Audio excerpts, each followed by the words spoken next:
पाहत आहात Loksamiksha news network आणि या आहेत आजच्या सुपरफास्ट न्यूज। या बातमीपत्राचे प्रायोजक आहेत नंदिनी कलेक्शन, फक्त महिलांचे परिपूर्ण दालन, माऊली निवास, कल्याण मंडपमच्या बाजूस, यशोधन नगर, परभणी। नमस्कार, मी प्रभू दिपके लोकसमीक्षा न्यूज नेटवर्क मध्ये आपलं स्वागत करतो। आपण पाहत आहात परभणीचं एकमेव बातमीपत्र Loksamiksha superfast. Red Apple exclusive MIDC परिसर परभणी। परभणी शहर महानगरपालिकेला जीएसटीचे 80 कोटी रुपये लवकरच मिळणार आहेत। येणारा काळ हा परभणी शहराच्या विकासाचा असणार आहे। शहर विकासासाठी सर्वांना विश्वासात घेऊन शहरासाठी नवीन योजना आणल्या जातील अशी ग्वाही आज आमदार डॉ. राहुल पाटील यांनी महापालिकेत बोलताना दिली आहे। महापालिकेच्या विविध समितींच्या सभापतीचा पदग्रहण सोहळा संपन्न झाला, त्यावेळी माध्यमांना त्यांनी ही माहिती दिली आहे। महापौर, उपमहापौर, सभागृह नेते, त्यानंतर आता सर्व प्रभागातील सभापतीची निवड झालेली आहे। अतिशय हर्षोल्लासामध्ये हा कार्यक्रम इथं पार पाडलेला आहे। निश्चितच परभणी शहराचा विकास व्हावा, सर्वांगीण विकास व्हावा, यासाठी सर्वांनी मिळून एक चांगली ताकद या परभणीमध्ये निर्माण करावी आणि या माध्यमातून चांगली लोकांची सेवा व्हावी। आता संपूर्ण कोरम ज्याला म्हणलं जातं ते फुलफिल झालेला आहे आणि यानंतरचा काळ हा विकासाचा असेल। चांगल्या नवीन योजना या शहरात आणण्याच्या संदर्भामध्ये आम्ही कुठेही कमी पडणार नाही। महापौर असतील, उपमहापौर असतील, स्थायी सभापती असतील, विरोधी पक्षनेता गट राहिले जातो, सगळ्यांना विश्वासात घेऊन महानगरपालिकेचा कारभार अतिशय चांगल्या प्रमाणे चालवला जाईल। सर, जीएसटीचा टॅक्सबद्दल जो महाशासनाच्या वतीनं आपण म्हणला होता ते आणण्यासाठी जो प्रयत्न आपल्या वतीने आणि एकंदरीत विकासाच्या दृष्टिकोनातून कसं राहील महापालिका? गुड्स अँड सर्व्हिस टॅक्स जीएसटीच्या संदर्भामध्ये मी विधिमंडळात हा प्रश्न उपस्थित केला होता आणि राज्याच्या नगरविकास मंत्री मिसाळ मॅडम यांनी उत्तर दिलं आहे की जे आपलं जीएसटीचं काही मागचं पेंडिंग आहे, मला वाटतं 73 कोटीपेक्षा जास्त असेल, 80 कोटीपर्यंत आहे, ती फाईल आता कॅबिनेटला मूव्ह झालेली आहे। फायनान्स डिपार्टमेंटला ती फाईल जाऊन आलेली आहे आणि कोणत्याही कॅबिनेटमध्ये येणाऱ्या 1-2 आठवड्यामध्ये ती फाईल पुटअप होईल आणि परभणीचे जे हक्काचे पैसे आहेत जवळपास 80 कोटी रुपये ते परभणीला निश्चित मिळतील। परभणी महापालिकेच्या समिती सभापती पदग्रहण समारंभ आज महापालिकेच्या कार्यालयात संपन्न झाला।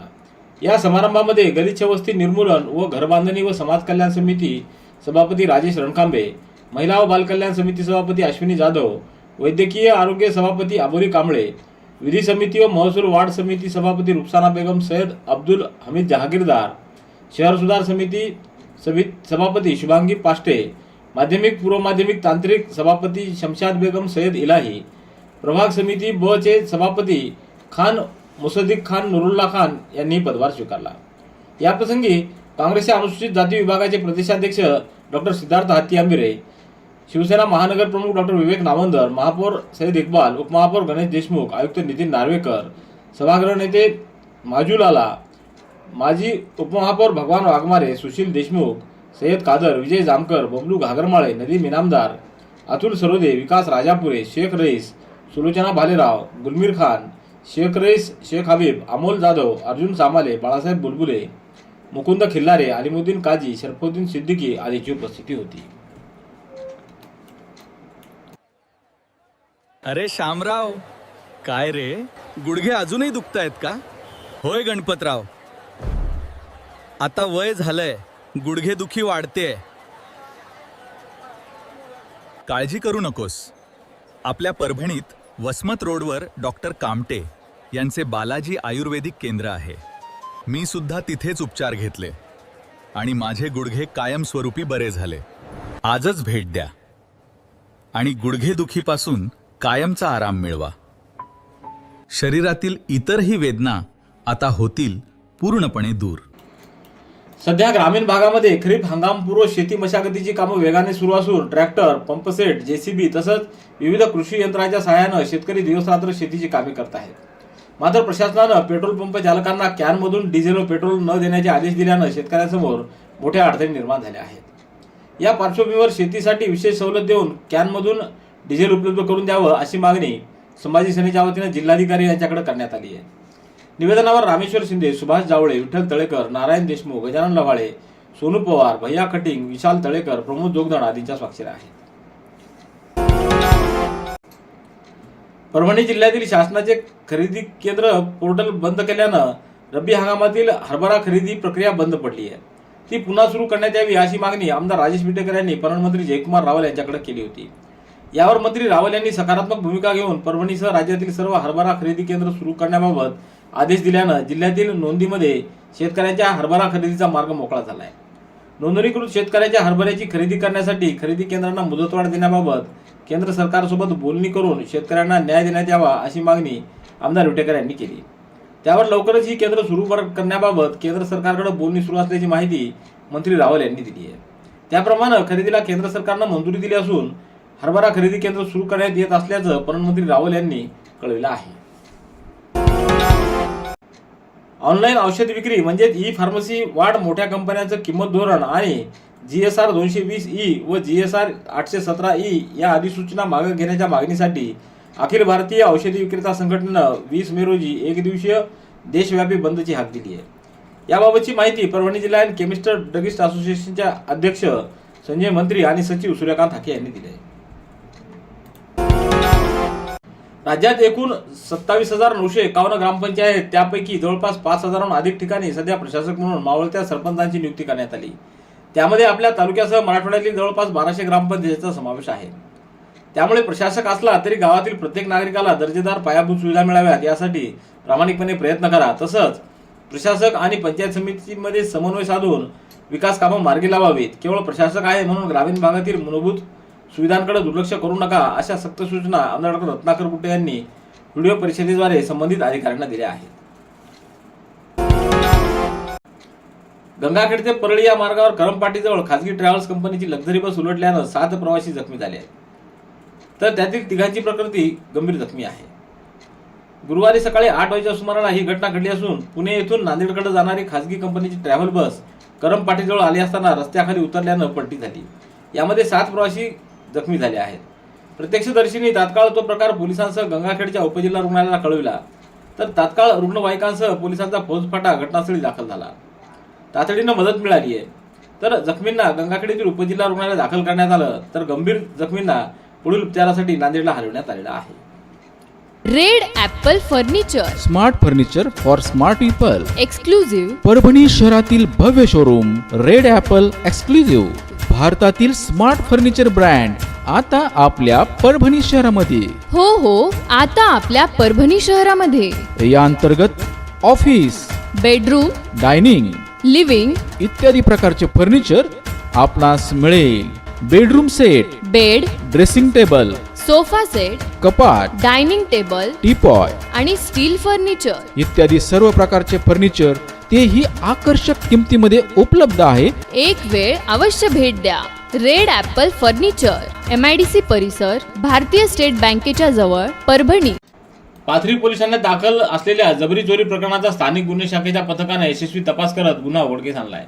या प्रकरणामध्ये 2 आरोपींना ताब्यात घेण्यात आलं असून आरोपींकडून गुन्ह्यात वापरलेली दुचाकी व रोख रक्कम असा एकूण 75,000 रुपयाचा मुद्देमाल जप्त करण्यात आला आहे. स्थानिक गुन्हे शाखेकडून तपास सुरू असताना 5 मे रोजी संशयित आरोपी अनिकेत उर्फ भारत अशोक गायकवाड व त्याच्या साथीदाराला ताब्यात घेण्यात आलं. पोलिसांनी केलेल्या सखोल चौकशीत आरोपीनं गुन्ह्याची कबूल दिली.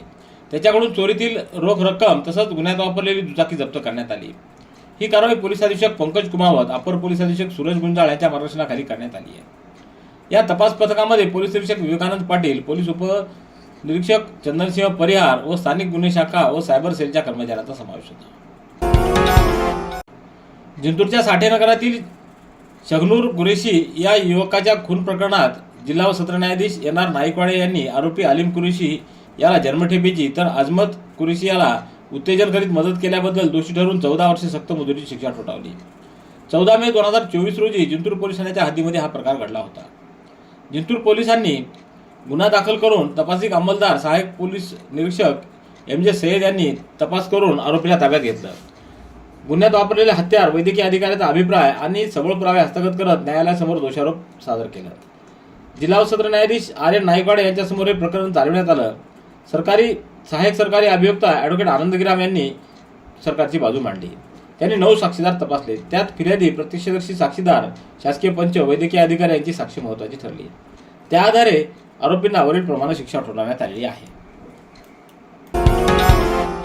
सोशल मीडियावरून एका महिलेला वारंवार मेसेज आणि व्हिडिओ कॉल करून त्रास दिल्याप्रकरणी नारायणपेठ पोलीस ठाण्यात अज्ञात मोबाईल धारकाच्या विरोधात गुन्हा नोंदवण्यात आला आहे.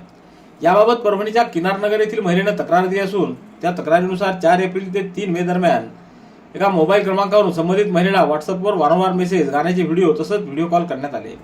सुरुवातीला गुड मॉर्निंग मेसेज पाठवून संवाद साधण्याचा प्रयत्न करण्यात आला. महिलेनं प्रतिसाद न दिल्यानंतरही सतत संपर्क साधण्याचा प्रयत्न सुरू होता. तक्रारदार महिलेनं संबंधित क्रमांक ब्लॉक केल्यानंतर दुसऱ्या मोबाईल क्रमांकावरून पुन्हा कॉल करण्यात आला. मी दुसऱ्या नंबरवरून बोलतोय, हा ड्रायव्हरचा नंबर आहे असं सांगून संपर्क ठेवण्याचा प्रयत्न करण्यात आले असल्याचं तक्रारीत नमूद करण्यात आलंय.